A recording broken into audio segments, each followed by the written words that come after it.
Hello students. For second semester of SYBSC, the mathematics paper second is vector calculus. There are total 4 chapters in this paper.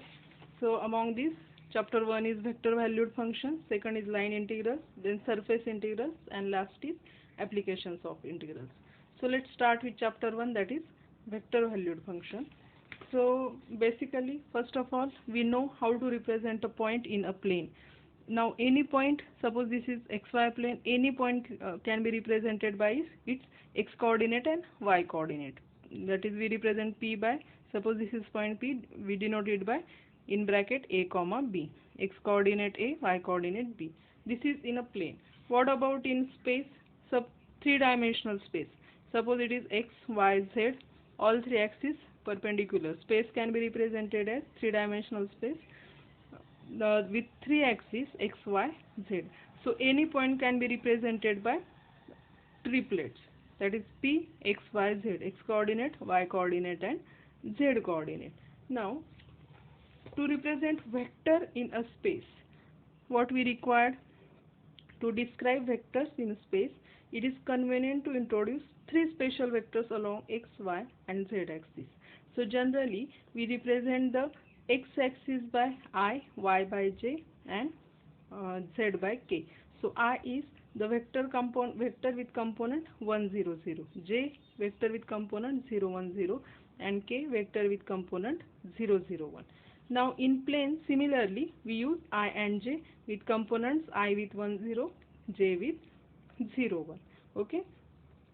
Now any vector, suppose A is a vector, a1, a2, a3, we represent it by a1 1 0 0 plus a2 0 1 0 plus a3 0 0 1. That is, we can write it as a1i plus a2j plus a3k. So addition can be a plus b, addition can be written as, suppose a is a1i plus a2j plus a3k and b is b1i plus b2j plus b3k. Then their addition will be component wise, means coefficient of I, that is a1 plus b1i plus a2 plus b2j, like this. Okay. And scalar multiplication, suppose alpha is any scalar, means alpha is any constant, alpha into vector a, that is alpha into a, this is vector a, is multiply alpha to each of these components, that is alpha a1i plus alpha a2j plus alpha a3k. Now there are some identities. So these are alpha into beta into a, where alpha and beta are scalars. In these identities, alpha beta scalars and a and b are vectors. Now alpha beta a is equal to alpha into beta of a. Alpha plus beta of a is, this is same as alpha a plus beta a. Alpha into a plus b is same as alpha a plus alpha b. Alpha into 0 is 0, 0 into a is 0, 1 into a is a. Now here alpha into 0, this alpha is scalar, 0 is a vector. If you multiply by any scalar to a 0 vector, we get 0. Here 0 is scalar, a is a vector. If we multiply by scalar 0 to any vector, we get 0. Then 1 into any vector, we get the same vector a. Now if there are 2 points, suppose P with coordinates x, y, z and Q with coordinates x, y, y dash, z dash, x dash, y dash, z dash, then the vector PQ has components. Then PQ can be represented by subtraction of these. That is, PQ is x dash minus x, y dash minus y, and z dash minus z. We represent the vector PQ by these components. Now, how to represent inner product or dot product? Suppose there are two vectors, a1i plus a2j plus a3k, and b is b1i plus b2j plus b3k. These two vectors, then the inner product of these two vectors is a dot b, inner product or dot product, a dot b is equal to a1 b1 plus a2 b2 plus a3 b3. This is called as a dot product. Okay. Note that it is a scalar quantity. Okay, this is not a vector. Dot product of two vectors gives scalar quantity. Now there are some properties of inner product. So suppose A, B, C are three vectors in RQ and alpha and beta are any scalar or real numbers, then A dot A greater equals 0. Okay, dot product of two vectors is always greater equals 0. dot product is 0 if and only if vector A itself is a 0. Then alpha A dot B is alpha into A dot of B, and alpha dot beta B is equal to beta into A dot B. Then A dot B plus C is A dot B plus A dot C, and A plus B dot C is A dot C plus B dot C, and A dot B is equal to B dot A. Now for any vector, what is its length? Suppose A is equal to A1I plus A2J plus A3K, this is a vector. Then length of this vector is square root of A1 square plus A2 square plus A3 square. This length is denoted by this symbol and it is called as a norm. Okay, this is norm of A. Now what will be A dot A? We have seen about dot product. Now A is, what is our A? Our A is, suppose A is A1I plus A2J plus A3K. Then what will be A dot A? That will be A1 square plus A2 square plus A3 square. Okay. Therefore, norm can be represented as what is our norm? We had just seen norm is square root of A1 square plus A2 square plus A3 square.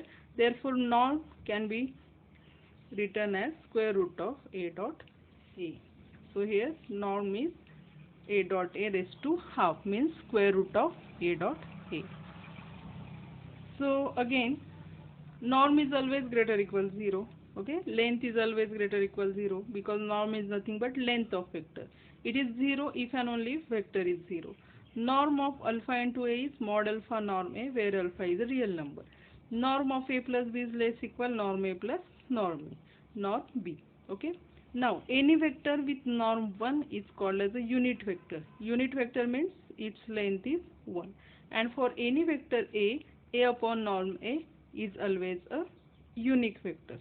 Now the inner product of two non-zero vectors is 0 if and only if the vectors are perpendicular. Now to check whether the two vectors are perpendicular or not, what we can do, we can find out the inner product of these two vectors. If their inner product or dot product is 0, we can say that two vectors are perpendicular, and perpendicular vectors are also called as the orthogonal vectors.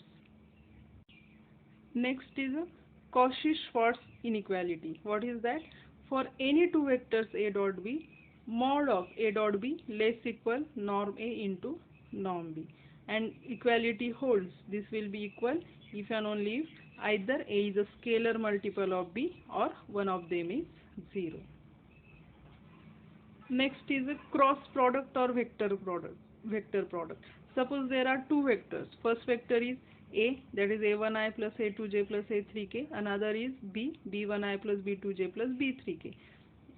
Both are vectors in R cube. The cross product or vector product of A and B is denoted by A cross B, and it is denoted by, so in spite of this we can write it as cross product as A cross B is equal to determinant of I, J, K. A is what? A1I plus A2J plus A3K. So it is its coefficients A1, A2, A3, and for B it is B1I plus B2J plus B3K. So it is B1, B2, B3. Okay, and solving this determinant we get cross product. It is given here. Look here, A cross B is IJK, A1, A2, A3, B1, B2, B3. Now what is triple product? Suppose there are three vectors A, B and C, then the real number A cross B dot C is called triple product of A, B and C.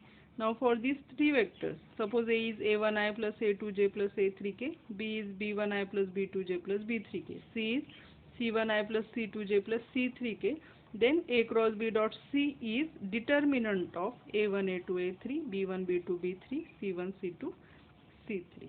Okay. Now there are some properties.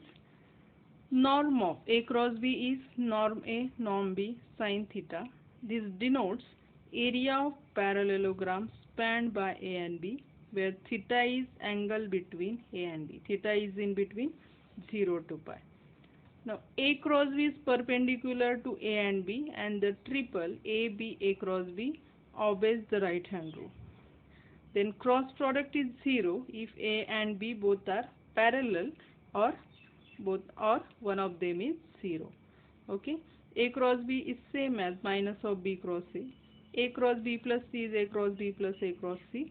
A plus B cross C is A cross C plus B cross C, and alpha A cross B is equal to alpha times A cross B, where alpha is a scalar. Now, distance of any point to a plane. Consider this is a point x1, y1, z1. Distance of this point to the plane ax plus by plus cz plus d is equal to 0 is, that distance is denoted by formula mod of ax1 plus by1 plus cz1 plus d upon square root of a square plus b square plus c square. Next is n-dimensional Euclidean space. You know, we denote it by Rn, where n is positive integer. It is set of all order n tuples. Points will be like this. It will be of n tuples x1, x2, xn, where all xi are real numbers. For instance, point 1, root 5, 2, 4 belongs to R4. Okay. Now the set Rn is called, Rn is known as Euclidean n space, and its element can be represented as A, in bracket A can be represented as in element of Rn a1, a2 up to an as vectors or n vectors. Addition and scalar multiplication is defined similarly as in R2 and R3. Now we define or denote the vectors in Rn using this e1, e2, en, where e1 is vector 1, 0, 0 up to n, e2 is 0, 1, E3 is 1 at third position, En 1 at nth position.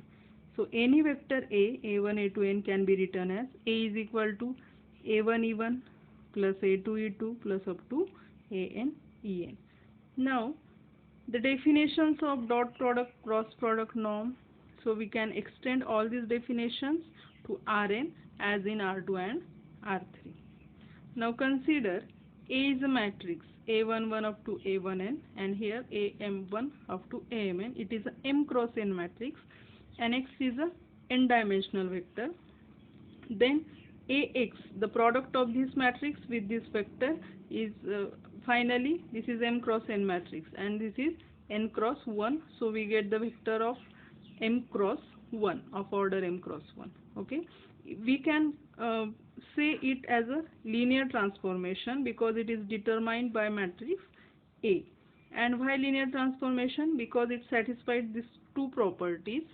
We call it linear transformation because it satisfies these two properties, that is A, x plus y is ax plus ay for any two vectors, because this is a function. After this multiplication, this is a function from Rn to Rm. So we take a vectors from Rn, ax plus y is ax plus ay, and another property of linear transformation is A into alpha x is alpha into ax, where x is a vector in Rn and alpha is a scalar. Here also x and y are vectors in Rn. Now here is one note that any matrix is invertible if and only if the determinant is non-zero. You know it. We can find out inverse of any matrix only if its determinant non-zero. Again, determinant of product of two matrices is equal to determinant of A into B is equal to determinant of A into determinant of B. Again, if the matrix is invertible, suppose this n cross n matrix is invertible, then this equation x is equal to y can be solved. Now, as A is invertible, A inverse exists, so we can multiply this both side by A inverse. Then here what happen? A inverse into A into x, that will be x, and here this side will be A inverse y, so we can get the value of x if the matrix is invertible matrix. Next is the definition of vector function or vector valued function. Now if any body is in a space, then that body can be represented by its x, y and z coordinates. So that x, y and z coordinates can be represented by a vector. Suppose RT is a body, then it can be represented by its x coordinate by a vector f of t I bar, y coordinate by j of t j bar, and z coordinate by h of t k bar. So like this is a vector function. So its definition, definition of vector valued function is similar to that of the definition of function. There is some rule, okay, but here there is a use of vectors, okay. So a vector function or vector valued function on domain D is a rule that assigns a vector in a space to each element in D. Next is limit and continuity. So first of all, what is limit? As we seen in calculus, the same is definition here. Here is what is the difference here? Here only the function is a vector function. So let Rt, that is f of ti plus g of tj plus h of tk, be a vector function defined on some deleted neighborhood of t0. Let L be the given vector.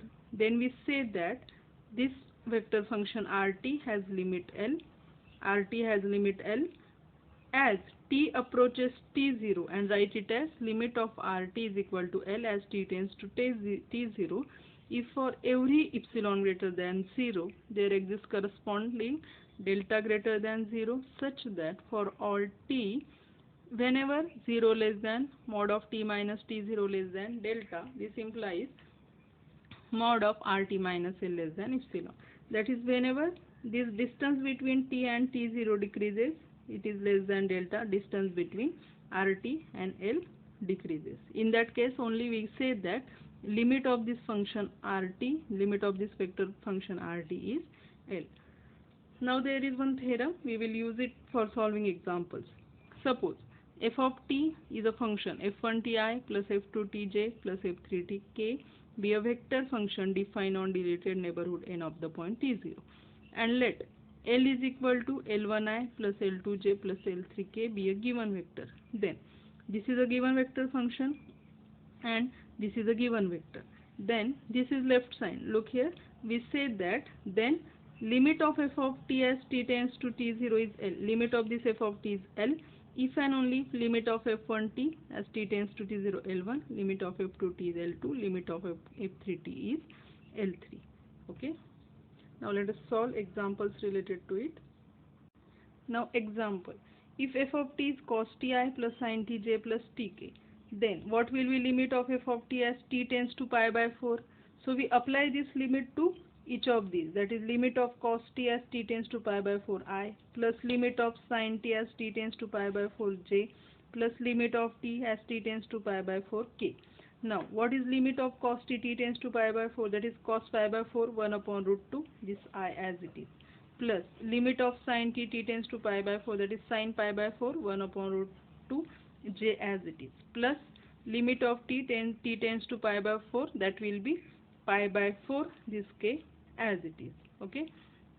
So next example, let f of t is sin t upon t I plus log of 1 plus t upon t j plus t plus 1 k. If t non-zero, find limit of f of t as t tends to 0.